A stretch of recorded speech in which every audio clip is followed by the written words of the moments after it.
Welcome back to my channel. അപ്പോൾ ഇന്ന് നമ്മൾ ഉണ്ടാക്കാൻ പോകുന്നത് ഒരു അഡാർ കോമ്പിനേഷനാണ്. എന്താണെന്നല്ലേ, മലയാളികളെ ഏറ്റവും കൂടുതൽ സ്വീകരിച്ച ഒരു കോമ്പിനേഷനാണ് നമ്മുടെ പൊറോട്ടയും ബീഫ് കറിയും അല്ലേ.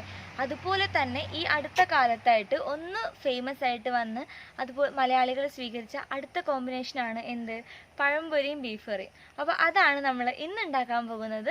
ഒരു ജസ്റ്റ് ഒരു ട്രൈ ആണ്. ഞാൻ ആദ്യമായിട്ടാണ് ഇത് ട്രൈ ചെയ്യാൻ പോകുന്നത്, മീൻസ് കഴിക്കാൻ പോകുന്നത്. എൻ്റെ ഫാമിലിയും ആദ്യമായിട്ടാണ് ഇത് കഴിക്കാൻ പോകുന്നത്. അപ്പോൾ നമ്മൾ ഇവിടെ ഒന്നല്ല കുക്ക് ചെയ്യുന്നത്, ഞങ്ങൾ ഇൻട്രൊഡക്ഷൻ എടുക്കാൻ നല്ലൊരു ബാക്ക്ഗ്രൗണ്ട് നോക്കിയിട്ട് ഇവിടം വരെ എത്തിയതാണ്. നമുക്ക് വീട്ടിലേക്ക് പോവാം, കിച്ചണിൽ കാണാം. വരും എൻ്റെ കൂടെ എല്ലാവരും. അപ്പൊ നമ്മളിത് അടുക്കളയിൽ എത്തിയിരിക്കുകയാണ്. ഞാൻ മുടിയൊക്കെ ഒന്ന് കെട്ടി സെറ്റാക്കി വെച്ചിട്ടുണ്ട്, കാരണം നമ്മൾ കുക്ക് ചെയ്യാൻ പോവാണല്ലോ. അപ്പോൾ മുടി അഴിച്ചിട്ട് ഇനി എന്തെങ്കിലും വന്നിട്ടുണ്ടെങ്കിൽ അത് മോശമല്ലേ. അപ്പൊ അതേ നമ്മൾ ഈ മൺചട്ടിയിലാണ് ഉണ്ടാക്കാൻ പോകുന്നത്. മൺചട്ടിയിൽ ബീഫ് വെക്കുന്ന ഒരു പ്രത്യേക ടേസ്റ്റ് ആണെന്ന് പറഞ്ഞിട്ടുണ്ട്. അപ്പൊ നമുക്കൊന്ന് വെച്ച് നോക്കാം. അതെ, ഞാന് എടുക്കാൻ പോവാണേ.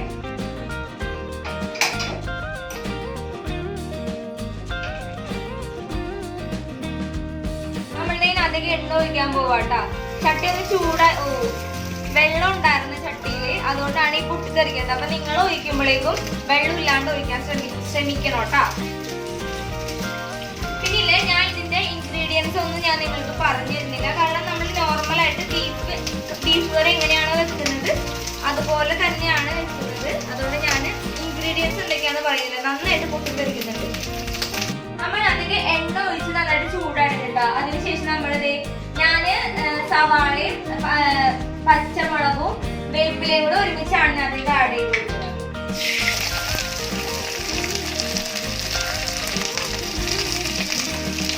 ഞാൻ മാറ്റിട്ടുള്ള ഒരു കുഞ്ഞു സ്പൂണായി പോയി. അപ്പൊ നമ്മൾ ഇത് നന്നായിട്ട് വഴറ്റി കൊടുക്കാട്ടോ. ഇതൊന്ന് വാടാൻ വേണ്ടിയിട്ടില്ലേ നമ്മൾ കുറച്ച് ലേശം ഉപ്പിട്ട് കൊടുക്കാണ്. കാരണം ഉപ്പിട്ട് കൊടുത്തിട്ടുണ്ടെങ്കിൽ പെട്ടെന്ന് ഇത് വാടി കിട്ടുന്നത് കേട്ടിട്ടുണ്ട്. ഞാൻ അങ്ങനെ ചെയ്യാറുണ്ട്. അപ്പൊ കുറച്ച് ഉപ്പ് ഇട്ട് കൊടുക്കും.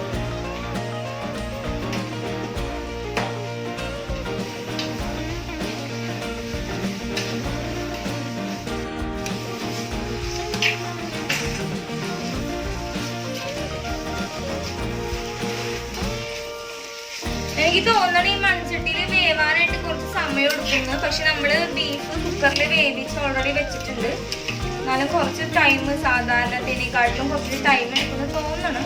പിന്നെ എനിക്കില്ലേ, എന്റെ കൂടെ ബിരിയാണി ചലഞ്ച് ചെയ്തൊരു കുട്ടി ഉണ്ടായിരുന്നില്ലേ, അപ്പു. അവളെ എന്റെ കുഞ്ചന്റെ മോളാണ്. അവളുടെ ബർത്ത്ഡേ ആണ് ഇന്ന്. അപ്പൊ സാധാരണ ഞങ്ങള് എന്തെങ്കിലും ഗിഫ്റ്റ് ഒക്കെ വാങ്ങിച്ചു കൊടുക്കാറുണ്ട് പുള്ളിക്കാരത്തേക്ക്. പക്ഷെ ഇപ്പൊ പുറത്തേക്ക് പോകാൻ പറ്റാത്തത് കൊണ്ട് ഒന്നും വാങ്ങിക്കാൻ പറ്റിയില്ല. അതുകൊണ്ട് തന്നെ ഈ ഒരു ഡിഷ് ഞാൻ അവർക്കും കൂടി വേണ്ടിട്ട് ഡെഡിക്കേറ്റ് ചെയ്യാണ് കേട്ടോ. അപ്പൊ ഞാൻ നിങ്ങളോട് ഇൻട്രൊഡക്ഷനിൽ പറഞ്ഞില്ലേ, ഞാനിത് ഫസ്റ്റ് ടൈമാ ട്രൈ ചെയ്തേന്ന്. അത് സത്യമാണ് കേട്ടോ. കാരണം നമ്മുടെ ഇവിടെ കോട്ടപ്പുറത്തേക്ക് ഈ ഒരു സംഭവം ഉണ്ട്, പഴംപൊരി ബീഫും. പക്ഷെ നമ്മൾ ഇതുവരെ ട്രൈ ചെയ്ത് നോക്കിയിട്ടില്ല. അപ്പൊ എനിക്ക് തോന്നി ഇങ്ങനെ ഒന്ന് ഉണ്ടാക്കി നോക്കാം, എങ്ങനെയുണ്ടെന്ന് നമുക്ക് അറിയാലോ. പിന്നെ എന്റെ ഫ്രണ്ട്സ് ഒക്കെ കഴിച്ചവരൊക്കെ പറഞ്ഞിട്ടുണ്ട് നല്ലതാണ് കഴിക്കാൻ വേണ്ടിയിട്ട്. അപ്പൊ നമ്മളും കൂടെ നോക്കാന്ന് വിചാരിച്ചു. അപ്പൊ നിങ്ങൾക്ക് ഞാൻ തരാം ഇത് ഉണ്ടാക്കി കഴിഞ്ഞിട്ട്. അപ്പൊ ഇത് എങ്ങനെ ഉണ്ടെന്ന് എന്നോടൊന്ന് പറയണം കേട്ടോ. നിങ്ങള് പറ്റുവാണെന്നുണ്ടെങ്കിൽ എല്ലാവരും ഒന്ന് ട്രൈ ചെയ്ത് നോക്കണേ. നമ്മുടെ സവാള നന്നായിട്ട് മൊരിഞ്ഞ് വന്നിട്ടുണ്ട്. മൊരിഞ്ഞതല്ല, വഴറ്റി വന്നിട്ടുണ്ട്. ഞങ്ങൾ അങ്ങനെയാണ് ഇവിടെ പറയാറ്. എങ്ങനെയാണ് എനിക്കറിയാം. ഇനി അതൊക്കെ നമുക്ക് ഇത്തിരി മഞ്ഞപ്പൊടി ഇട്ട് കൊടുക്കാം. അപ്പൊ ഞാൻ ഒരു ടീസ്പൂൺ മഞ്ഞപ്പൊടി ഇട്ട് കൊടുക്കുകയാണ്. ഞങ്ങളുടെ കുഞ്ഞു ടീസ്പൂൺ ആണ് കേട്ടോ. അപ്പൊ അത് ഞാൻ നിറച്ചിട്ട് കൊടുക്കുകയാണ് മഞ്ഞപ്പൊടി.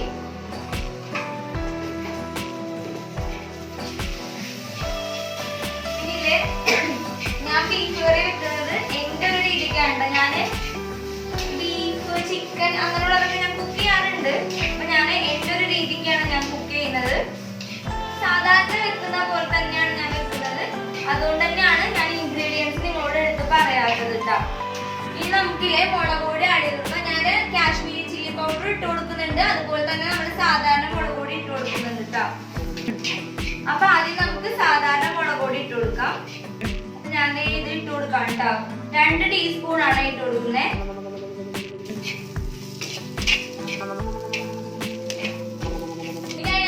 കാശ്മീരി ചില്ലി പൗഡർ ആഡ് ചെയ്ത് കൊടുക്കാം കേട്ടോ. ഇതിൽ ഇത്തിരിക്കോളം ഉള്ളൂ, അപ്പൊ ഞാൻ ഫുൾ ആഡ് ചെയ്ത് കൊടുക്കും. ചുമക്കട്ടെ കിടന്ന് കറി. പിന്നെ എനിക്കില്ലേ ബീഫ് കറി, അതായത് ഇങ്ങനെ നോൺ വെജ് ഐറ്റംസ് ഉണ്ടാക്കുമ്പോ സവാള അധികം പാടുന്നത് എനിക്ക് ഇഷ്ടമല്ല. അതുകൊണ്ട് ഞാൻ കുറച്ച്, അതായത് നന്നായിട്ട് അങ്ങോട്ട് വഴറ്റിയിട്ടില്ല, കുറച്ച് ഒരു മീഡിയം ആയിട്ട് ഇതായിട്ടുള്ളൂ കേട്ടോ. ഇനി നമുക്ക് മല്ലിപ്പൊടി ആഡ് ചെയ്ത് കൊടുക്കാം.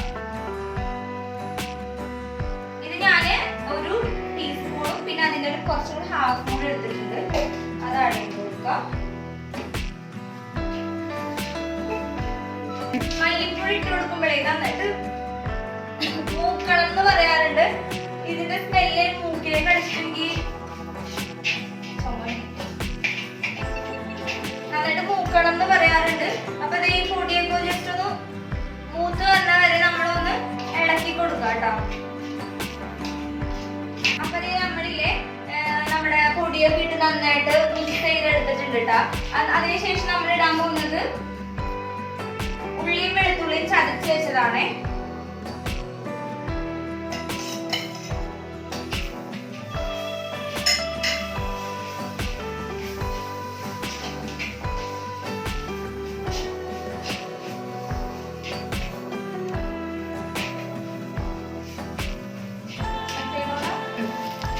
ഞാനിങ്ങനെ കുത്തിക്കൊടുക്കാം കേട്ടോ.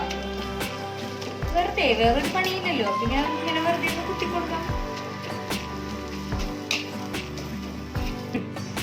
ഇനി അടുത്ത നമ്മള് ഗരം മസാല ഇട്ട് കൊടുക്കാം. ഗരം മസാല നിങ്ങൾ കുറച്ച് കൂടുതൽ ഇട്ടോ, കാരണം എന്നാലേ ആ ഒരു രുചിയും പിന്നെ ആ ഒരു സ്മെല്ലൊക്കെ ഒന്ന് അടിപൊളിയായിരിക്കും. അപ്പൊ ഞാൻ മസാല ഇട്ട് കൊടുക്കണം. ഫുള്ളായിട്ട് ഇട്ട് കൊടുത്തിട്ടോ. അതിനകത്ത് അത് കുറച്ചുണ്ടായിരുന്നു, ഞാൻ ഇട്ട് കൊടുത്തു. എന്താണെന്നറിയോ ഇതിങ്ങനെ കുത്തി കൊടുക്കുന്നത്?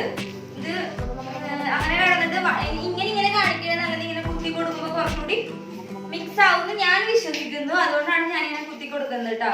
ചട്ടി പൊട്ടിക്കരുത് എന്ന് അമ്മ പറയുന്നുണ്ട്. ചട്ടി ഒന്നും പൊട്ടൂല, ഞാൻ നന്നായിട്ട് തന്നെ ചെയ്യണേ. അങ്ങനെ ഇളക്കി ഒരുവിധമായി. ഇതെന്തായാലും ഒന്ന് നന്നായിട്ട് മിക്സ് ആയി നല്ല രീതിക്ക് വഴഞ്ഞു വന്നിട്ടുണ്ട്. ഇനി ഞാൻ ഒരു പ്രത്യേക ഒരു സാധനം ചേർക്കാൻ പോവാണ്. അതായത് അമ്മ പറഞ്ഞു ബീഫ് കറിയില് ജാതിക്കയുടെ തൊലി ചതച്ചിട്ട് കഴിഞ്ഞിട്ടുണ്ടെങ്കിൽ ടേസ്റ്റ് കൂടുന്നു. അപ്പൊ ഞങ്ങളിതേ അങ്ങനെ ചതച്ചെടുത്തിട്ടുണ്ട്. ഇത് ഞാൻ അതിട്ട് കൊടുക്കാം കേട്ടോ. നിങ്ങളൊന്ന് ബീഫ് കറി വെക്കുമ്പോ ഒന്ന് ട്രൈ ചെയ്ത് നോക്കോളൂ, നല്ല ടേസ്റ്റ് ആയിരിക്കും. അതായത് ഞാൻ പറഞ്ഞില്ലാണ് ജാതിക്കയുടെ തൊലിയാന്ന്. ഞാൻ ഉദ്ദേശിച്ചത് ജാതിക്കയുടെ ആ ഒരു കുരുല്ലേ, ആ ജാതിപത്രയൊക്കെ ഉള്ളത്, അതാണ് കേട്ടോ നമ്മള് പൊടിച്ചിട്ടേക്കുന്നത്. അതല്ലാതെ നമ്മൾ അച്ചാറൊക്കെ ഇടാൻ എടുക്കുന്ന ആ ഒരു ഭാഗമല്ല, കുരുക്കില്ലേ ജാതിക്കയുടെ കുരു, അതാണ് ഇതിനകത്ത് പൊടിച്ചിട്ടത് കേട്ടോ. അപ്പൊ അതൊന്നും നിങ്ങള് ക്ഷമിക്കാ, തെറ്റിപ്പോയി പറഞ്ഞത്. നമ്മൾ കുറച്ചുകൂടി ഉപ്പ് ഇട്ട് കൊടുക്കാട്ടോ, കാരണം നമ്മൾ ആദ്യം സവാള വഴറ്റുന്ന സമയത്ത് ഉപ്പ് ഇട്ടിട്ടുണ്ടായിരുന്നു, അത് മാത്രമല്ലേ ഇട്ടുള്ളൂ. അപ്പൊ നമ്മൾ കുറച്ചുകൂടി ഇട്ട് കൊടുക്കാണ്. അപ്പൊ നിങ്ങളെ പാകത്തിൽ ഇട്ടാൽ മതി. എനിക്കിങ്ങനെ സത്യം പറഞ്ഞാൽ എനിക്കിങ്ങനെ പാകം പറയാനായിട്ട് അറിയാൻ പാടില്ല. ഞാനിങ്ങനെ കൈകൊണ്ടൊക്കെയാണ് എടുത്തിടുന്നത്. ഇനിയാണ്, അതായത് നിങ്ങൾ ചെയ്യുമെന്ന് എനിക്ക് അറിയാൻ പാടില്ല. ഞാന് ബീഫ് കറി വെക്കുമ്പോ കുറച്ച് തൈര് ഒഴിച്ചു കൊടുക്കാറുണ്ട്. അപ്പൊ ഞാനത് ഒഴിച്ചു കൊടുക്കാൻ പോവാം.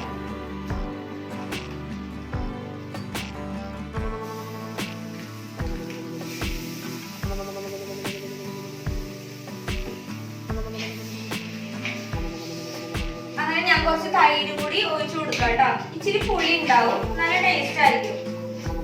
മീൻസ് എനിക്ക് ഇഷ്ടമാണത്.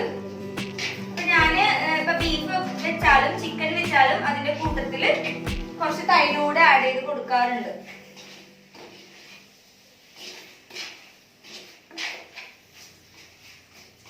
ഇത് നമ്മുടെ ബീഫിന്റെ ഗ്രേവിയാണ് ഈ കാണുന്നത്. തൈരും കൂടി ആഡ് ചെയ്തതിന് ശേഷമുള്ള ഗ്രേവിയാണ് ഈ കാണുന്നത്. നല്ല ഭംഗിയില് കാണാനായിട്ട്. നിങ്ങൾ വേണമെങ്കിൽ കുറച്ചുകൂടി കാശ്മീരി ചില്ലി പൗഡർ ഒക്കെ ആഡ് ചെയ്ത് കൊടുത്തോട്ടോ. നല്ല നല്ല ചുമന്നിരിക്കും, നല്ല ഭംഗി ഉണ്ടാവും കറി കാണാൻ.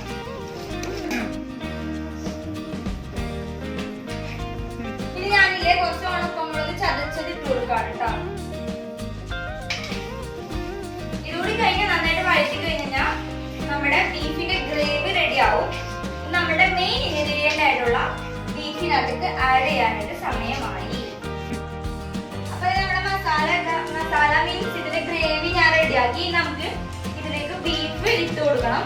ഞങ്ങൾ കുക്കറിൽ വേവിച്ച് വെച്ചിരിക്കുന്നതാണ്.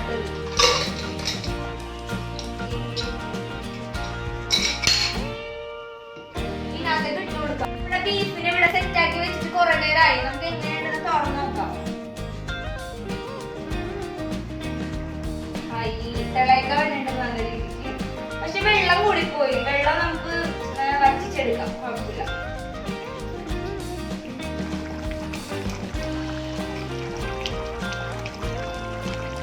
ാണിത് സെറ്റ് ആയോ ഇല്ലെന്ന് അറിയാൻ വേണ്ടിട്ട് നോക്കിയിരിക്കാട്ടാ. നോക്കാം. ഇതിന് ഫുള്ളായിട്ട് നമ്മൾ പഴംപൊരി കൂടെ നമുക്ക് ഇത് ഉണ്ടാക്കണ്ടേ? അത് മറന്നുപോയോ എല്ലാരും? പഴംപൊരി കൂടെ നമ്മൾ ഇതിനകത്തേക്ക് ഉണ്ടാക്കുന്നുണ്ട്. അപ്പൊ നമുക്ക് ഇത് സെറ്റായിട്ട് വേണം അതിനകത്തേക്ക് കടക്കാൻ. ഓക്കെ, അങ്ങനെ നമ്മുടെ ബീഫ് കറി ഇപ്പൊ റെഡി ആയിട്ടുണ്ടാവും. നമുക്ക് നോക്കാം റെഡി ആയോ ഇല്ലെന്ന്. നമ്മുടെ ഈ കറി റെഡി ആയിട്ടുണ്ട്. പിന്നെ ഇല്ലേ, ഈ ചാറ് ഒന്ന് ഇരുന്ന് കഴിയുമ്പോഴേക്കും, ജസ്റ്റ് ഒന്ന് ഇരുന്ന് കഴിയുമ്പോഴേക്കും ഒന്ന് ഡ്രൈ ആയിട്ട് കിട്ടും കേട്ടോ. അപ്പൊ നമുക്ക് ഞാൻ നമ്മുടെ ബീഫ് കറി ഒന്ന് ടേസ്റ്റ് ചെയ്ത് നോക്കാൻ പോവാണ്.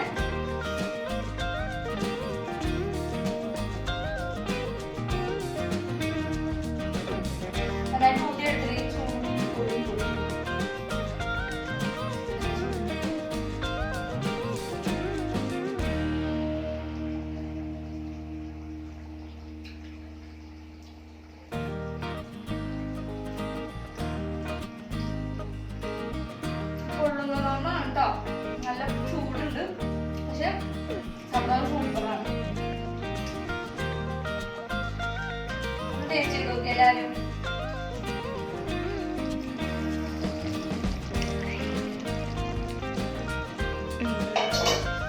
അപ്പൊ നമ്മുടെ ബീഫ് ഇവിടെ സക്സസ്ഫുൾ ആയിട്ട് റെഡി ആയിട്ടുണ്ട്. ഇനി നമുക്ക് നെക്സ്റ്റ് ആയിട്ട് ഉണ്ടാക്കാം, അതായത് പഴംപൊരി. അപ്പൊ നമുക്ക് ഉണ്ടാക്കിയാലോ?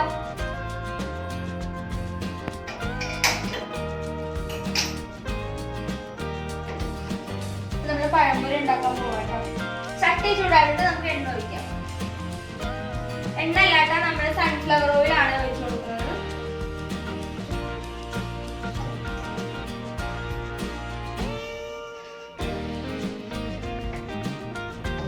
അമ്മയോട് ഒന്ന് പറയുന്നത് കുറച്ചുകൂടെ എണ്ണ ഒഴിച്ചോളാം. ഞാൻ പഴംപൊരി ഉണ്ടാക്കുന്നത് ആദ്യമായിട്ടാണ് ഇത്രയും നാളുകൾക്ക് ഞാൻ പഴംപൊരി ഒറ്റയ്ക്ക് ഉണ്ടാക്കാൻ പോകുന്നത്. അത് നിങ്ങൾക്ക് വേണ്ടി മനസ്സിലാക്കണം. അപ്പൊ ഇതൊന്ന് ചൂടാവട്ടെ എണ്ണ. അപ്പൊ നമ്മുടെ പഴം ഇവിടെ റെഡിയാണ്. അതുപോലെ തന്നെ നമ്മുടെ മാവ് കലക്കി വെച്ചിരിക്കുന്നത് റെഡിയാണ്. ഓക്കെ, മാവിൽ ഇതൊന്ന് മിക്സ് ചെയ്യണ്ടേ? അപ്പൊ നന്നായിട്ട് മിക്സ് ചെയ്ത് കൊടുക്കാം.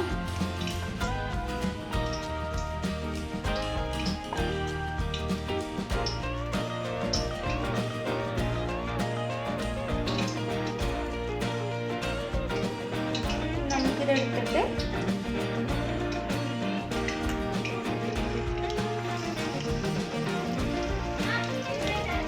പിന്നല്ല. അപ്പൊ നമ്മുടെ പഴംപൊരി ഇങ്ങനെ അവിടെ ഇട്ട് കൊടുക്കാം കേട്ടോ. കൈവള്ളി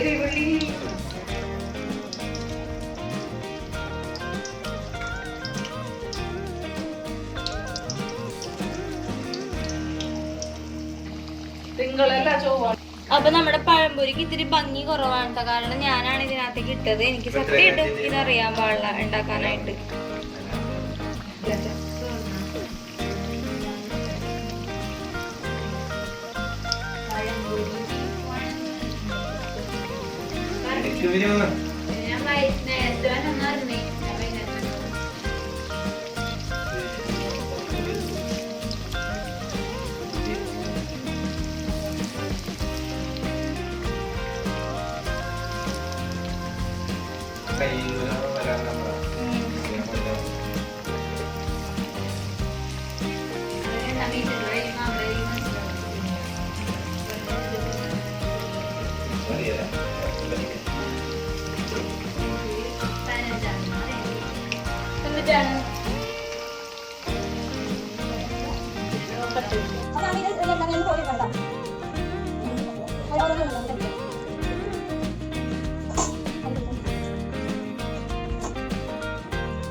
അങ്ങനെ മൂന്നെണ്ണാണ് എടുത്തത്.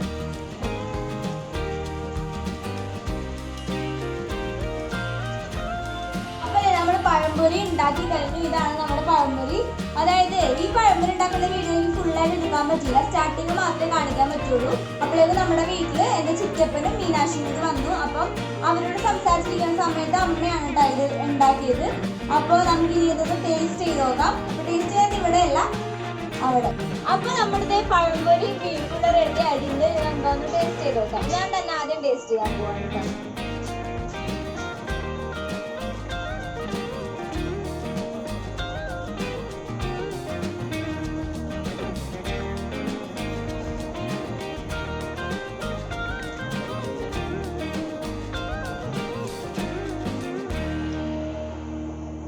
നല്ലതാണോ?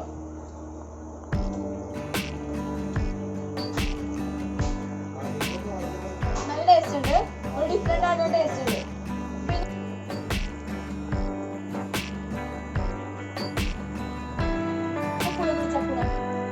അപ്പൊ ഞാൻ നേരത്തെ പറഞ്ഞിട്ടുണ്ടായിരുന്നില്ലേ ബർത്ത്ഡേ ആണെന്നുള്ളത് അക്കൂരാണ്. അപ്പൊ ഞാൻ അക്കൂര് ഇത് വെച്ചു കൊടുക്കാം കേട്ടോ. Happy birthday to you. എങ്ങനെയുണ്ടെന്ന് പറയാം. ക്യാമറയിലൊക്കെ വെച്ചിട്ട് വീഡിയോയില് വന്നിട്ടുണ്ടായിരുന്നില്ല. അപ്പൊ വീഡിയോ എടുക്കണമെന്ന് പറഞ്ഞിട്ട് വിളിച്ചിട്ട് വന്നതാട്ടോ. എങ്ങനെയുണ്ടെന്ന് പറയാം.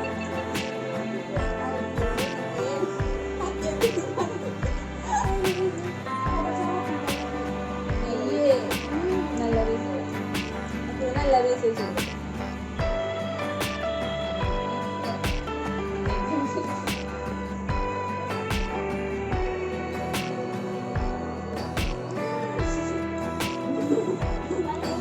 പോത്തമറണ.